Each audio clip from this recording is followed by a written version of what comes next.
Mafanikio ya miaka minne ya Dr. Samia jiji la Dodoma. Kwa namna pekee mimi kama kiongozi lazima niseme yale ambayo amefanywa kwa roho safi kabisa. Mama Samia ametufanyia jambo la msingi sana. Kila mmoja ni shahidi kwa habari ya ujenzi wa madarasa ya shule ya msingi Makole ambao ni jengo la ghorofa amazing, watoto wanaenjoy maisha.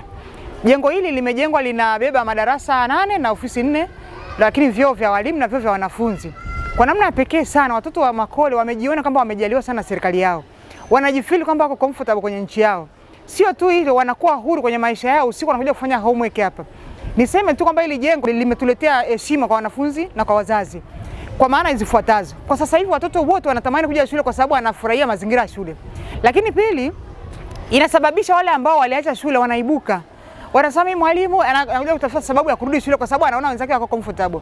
Sio hilo tu, hata kama ni homework tunawapa watoto sasa hivi zinafanyika kwa sababu changamoto ya miundombinu ya umeme nyumbani haiwasumbui watoto. Wanakuja sasa hivi tunatoa uhuru wanakuja kufanya homework wakiwa shuleni. Lakini sio hivyo tu, walimu tunajifeel comfortable. Sasa hivi tunaaga tunaenda kazini. Zamani tulikuwa tunasema tunaenda shule, lakini sasa hivi tunaaga tunaenda kazini. Kwa mazingira tunaenjoy. Kwa majina naitwa Maria Albert Saidi, darasa la 7 katika shule ya msingi ya Makole. Tunamshukuru Rais Mheshimiwa Samia Suluhu Hassan, mbunge wetu Anton Mavunde na diwani wetu wa kata Omar kwa kutujengea kiwango cha madarasa ya ghorofa. Pia tunafurahia maisha kwa sababu wanafunzi wengi tulikuwa tunakaa chini. Sasa hivi tunakaa juu ya madawati na tunasoma vizuri, utoro umepungua katika shule yetu. Asante.